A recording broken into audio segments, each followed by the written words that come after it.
আমাদের লক্ষ্য হচ্ছে দেশের উন্নয়ন, আমাদের লক্ষ্য হচ্ছে দেশের মানুষের ভাগ্যের পরিবর্তন। সেই জন্যই আমরা বলে থাকি করব কাজ গড়ব দেশ। সবার আগে কে? সবার আগে কে? সবার আগে বাংলাদেশ। প্রিয় ভাই বোনেরা, আসুন আমরা এই দেশের প্রত্যেকটি নাগরিক, আমরা রাজনীতি করি বা না করি, আমরা কৃষক হই বা না হই, আমরা ছাত্র হই না হই, আমরা ব্যবসায়ী হই বা না হই, যে মানুষই হয়ে থাকি না কেন, যে পেশার মানুষই হয়ে থাকি না কেন, প্রত্যেকের আমাদের একটি আকাঙ্ক্ষা আছে, নিজের দেশটিকে আমরা ভালো দেখতে চাই, নিজের দেশটিকে আমরা সুন্দর দেখতে চাই। আমরা দেখতে চাই এই দেশের মানুষ নিরাপদে এই দেশে বসবাস করছে, এই দেশের মানুষ, এই দেশের সন্তানেরা এই দেশেই বড় হচ্ছে, স্বাচ্ছন্দ্যে বড় হচ্ছে, খেয়ে পড়ে ব্যবসা বাণিজ্য চাকরি বাকরি করে নিরাপত্তার সাথে বড় হচ্ছে। বসুন্ধরা ডায়াপেন্ট এখন আরো উন্নত।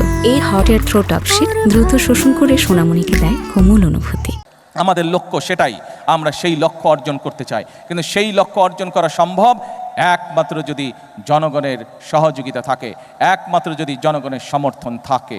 সেজন্যই আমরা জনগণকে সাথে নিয়ে চলতে চাই, জনগণকে পাশে রেখে চলতে চাই, জনগণকে সাথে নিয়ে সামনের দিকে বাড়তে চাই, দেশ গঠন করতে চাই। আজকে এই কৃষক কার্ড উদ্বোধন করার মাধ্যমে আবারও আমি বাংলাদেশের সকল শ্রেণী পেশা, সমাজের সকল শ্রেণী পেশার মানুষকে আবারও দেশ গঠনের আমন্ত্রণ জানিয়ে আমার বক্তব্য শেষ করছি। আল্লাহ হাফেজ।